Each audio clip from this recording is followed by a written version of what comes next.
وطن واپسی پر وفد کے ارکان اس نتیجے پر پہنچے کہ خلافت کا مسئلہ ہو یا ہندوستان کی آزادی کا، انگلستان کی جماعت پر بھروسہ نہیں کیا جا سکتا۔ Treaty of Sevres. ابھی خلافت وفد کے ارکان یورپ سے واپس نہیں آئے تھے کہ 14 مئی 1920 کو اتحادیوں نے ٹریٹی آف سیوری یا معاہدہ سیوری کی روح سے ترکی کے مستقبل کا فیصلہ دے دیا۔ ترکی کو تمام عرب علاقوں سے محروم کر دیا گیا۔ حجاز مقدس میں حسین شریف مکہ کی خود مختار حکومت کو تسلیم کر لیا گیا۔ مختصر یہ کہ اس معاہدے کی ذلت آمیز شرائط کی وجہ سے ترکی اتحادیوں کے انقلاب میں آ گیا۔ ترکی اتنا بے باس تھا کہ اس نے 10 اگست 1920 کو اس معاہدے کو قبول کر لیا۔ اس معاہدے کے رد عمل کے طور پر اتاترک مصطفیٰ کمال پاشا کی قیادت ابھر کر سامنے آئی۔ طریق ہجرت۔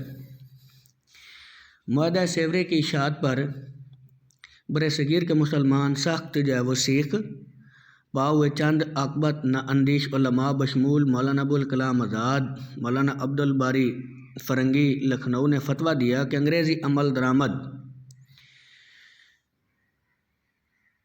انگریزی عملداری ہندوستان میں دارالحرب بن گئی، یعنی جو ہندوستان ہے وہ جنگوں کا گڑھ بن گیا ہے، لہذا جو یہاں مسلمان بستے ہیں ان کو یہاں سے چلے جانا چاہیے، یہاں سے ہجرت کر جانی چاہیے۔ چنانچہ دینی جوش و جذبے سے مغلوب ہو کر تقریباً 1 لاکھ سادہ لو مسلمان اپنے اثاثوں کو کوڑیوں کے مول بیچ کر سستے داموں یعنی بیچ کر افغانستان کی طرف روانہ ہو گئے۔ افغانستان ایک غریب اور پسماندہ ملک تھا، وہ اتنی بڑی تعداد میں مہاجرین کی کفالت نہیں کر سکتا تھا۔ علاوہ ازیں مہاجرین کی بڑی تعداد ناخواندہ تھی، یعنی ان پڑھ تھی، جو افغانستان میں جا کر اس ملک کی ترقی کے لیے معاون ثابت نہیں ہو سکتے تھے۔ ان حالات میں افغانستان نے اپنی سرحد بند کر دی، جمع پونجی آنے جانے میں صرف ہوگی، اور جب وہ ہندوستان واپس آئے تو ایک کوڑی کے محتاج ہو گئے، گھروں سے بے گھر ہو گئے۔ تو اس طرح اس طریق ہجرت کی وجہ سے بہت سارے جو خاندان تھے وہ متاثر ہوئے، اور یوں وہ طریق خلافت جو تھی اس کی ایک طرح سے بھینٹ چڑھ گئے۔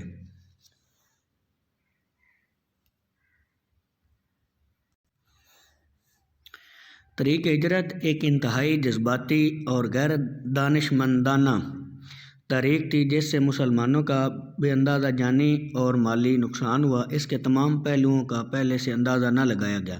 غریب مہاجرین شدید مالی اور معاشی بحران کا شکار ہو گئے۔ ان میں ایسی بددلی پھیلی کہ اس کے بعد قومی طریقوں میں ان کا تعاون حاصل کرنا مشکل ہو گیا۔ طریق عدم تعاون یا طریق ترک موالات یا نان کوآپریشن موومنٹ۔ دسمبر 1920 میں ناگپور میں کانگریس، مسلم لیگ اور خلافت کمیٹی کا مشترکہ اجلاس ہوا۔ اس اجلاس میں ایک سخت موقعے کے بعد طریق عدم تعاون کی ایک زبان ہو کر توثیق کی گئی۔ اس سے حکومت کے خلاف ہندوؤں اور مسلمانوں کا متحدہ محاذ تیار کیا گیا۔ بیشتر مصنفین مثلاً عدیل عباسی طریق خلافت اور چودھری خلیق الزمان شاہ رائے پاکستان میں مہاجرین کی تعداد 15 اور 20 ہزار بتائی ہے۔ طریق ہجرت میں شامل اللہ بخش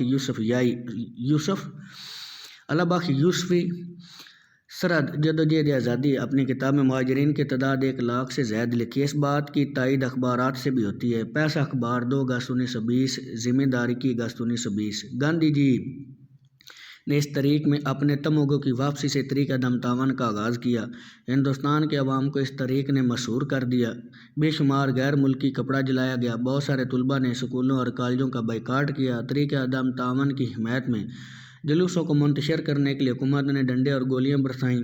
8 جون 1921 کو عیدگاہ آرام باغ کراچی میں ایک کانفرنس مولانا محمد علی جوہر کی صدارت میں منعقد ہوئی۔ اس میں ایک فتوے کے ذریعے مسلمان سپاہیوں پر فوج کی خلافت کو حرام قرار دیا گیا۔ کانفرنس کے بعد مسلم قائدین کو فوجی ملازمت کے خلاف فتویٰ دینے کے جرم میں گرفتار کر لیا گیا اور ان پر ایک خصوصی عدالت میں مقدمہ چلایا گیا اور انہیں 2 برس کے لیے جیل بھیج دیا گیا۔ ان گرفتاریوں اور سزا نے جلتی پر تیل کا کام کیا۔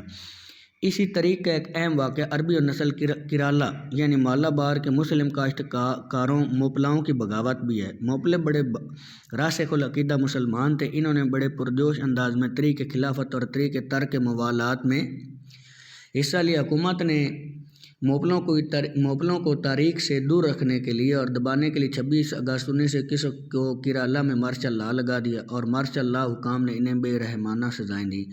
2226 افراد ہلاک ہوئے اور 1615 زخمی ہوئے۔ اس طرح حکومت موپلوں کی بغاوت پر قابو پانے میں کامیاب ہو گئی۔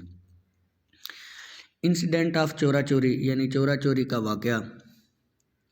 تحریک خلافت اور تحریک عدم تعاون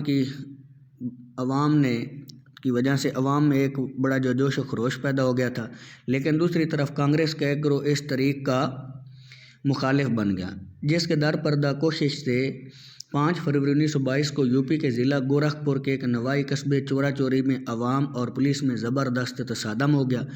مجمع نے تھانے کو آگ لگا دی، جس کے نتیجے میں 22 پولیس والے جو افراد تھے وہ جل کر مر گئے۔ گاندھی جی نے 11 فروری کو کانگریس کی ورکنگ کمیٹی کا اجلاس طلب کیا اور خلافت کمیٹی یا کسی مسلمان رہنما سے مشورہ کیے بغیر تحریک عدم تعاون کو منسوخ کر دیا اور جواز یہ پیش کیا کہ میں ہنسا یعنی عدم تشدد کا علمبردار ہوں اور تحریک میں تشدد کا عنصر غالب آنے لگا ہے۔ گاندھی جی کی یہ جو غلطی حمالیائی غلطی تھی، یعنی جان بوجھ کر اس نے ایسا کیا تھا۔ مسلمانوں نے محسوس کیا کہ انہیں دھوکہ دیا گیا ہے اور انہیں انگریزوں کے خلاف آزادی کے لیے استعمال کیا گیا ہے۔ گاندھی جی کے اس اقدام سے ہندو مسلم اتحاد جو تھا وہ پارا پار ہو گیا اور قومی تحریک آزادی کو ناقابل تلافی نقصان پہنچا۔ یہ عجیب منطق ہے کہ کانگریس اور گاندھی جی عدم تشدد کی حمایت میں تحریک خلافت سے الگ ہوئے، حالانکہ چورا چوری کے سانے سے 11 سال پہلے تک کانگریس نے تقسیم بنگال منسوخ کرانے کی غرض سے تشدد کا راستہ اختیار کیا تھا۔ اس مقصد کے لیے کانگریس تشدد اور لاقانونیت کو جائز سمجھتی تھی، کیونکہ اس سے ہندوؤں کو فائدہ پہنچتا تھا۔ تحریک خلافت سے چونکہ مسلمانوں کو فائدہ پہنچ رہا تھا، اس لیے گاندھی اور کانگریس تشدد کو ناپسند کرنے لگے تھے۔ مشہور ترک اسکالر میم کمال اوکے نے بالکل ٹھیک کہا ہے کہ گاندھی ایک ایسا معمہ ہے جسے آج تک حل نہیں کیا جا سکا۔ ترکی کی خلافت کا خاتمہ۔ ترکی میں خلافت کا خاتمہ 24 مارچ 1924 کو اتاترک مصطفیٰ کمال پاشا نے جمہوریت کے نفاذ کے ساتھ ملک سے خلافت کا خاتمہ کر دیا اور خلیفہ عبدالحمید ثانی کو سوئٹزرلینڈ جلا وطن کر دیا گیا۔ اس کے بعد برصغیر میں تحریک خلافت جاری رکھنے کا جواز ختم ہو گیا۔ تحریک خلافت کے منفی اور مثبت اثرات بھی بہت سے نکلے۔ برصغیر کے مسلمانوں نے خلافت عثمانیہ کے لیے بقا اور تحفظ کے لیے بڑی قربانیاں دیں، لیکن خلافت کو نہ بچا سکے۔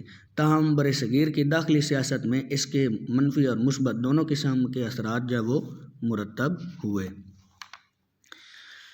اس حوالے سے مسلمانوں کا نقصان بھی ہوا۔ گاندھی جی کا دوگلا پن بھی مسلمانوں کے سامنے آ گیا۔ مسلمانوں کی معاشی جو پسماندگی تھی اس میں بھی اضافہ ہوا، گو کہ اس سے مسلمانوں کو فائدہ بھی ہوا، نقصانات بھی، لیکن یہ ہم انشاءاللہ العزیز نیکسٹ لیکچر میں ڈسکس کریں گے۔ آج کے اس حوالے سے آپ کا کوئی سوال ہو یا آپ کی کوئی اوپینین ہو تو وہ ضرور شیئر کریں۔ بہت شکریہ، تھینک یو سو مچ۔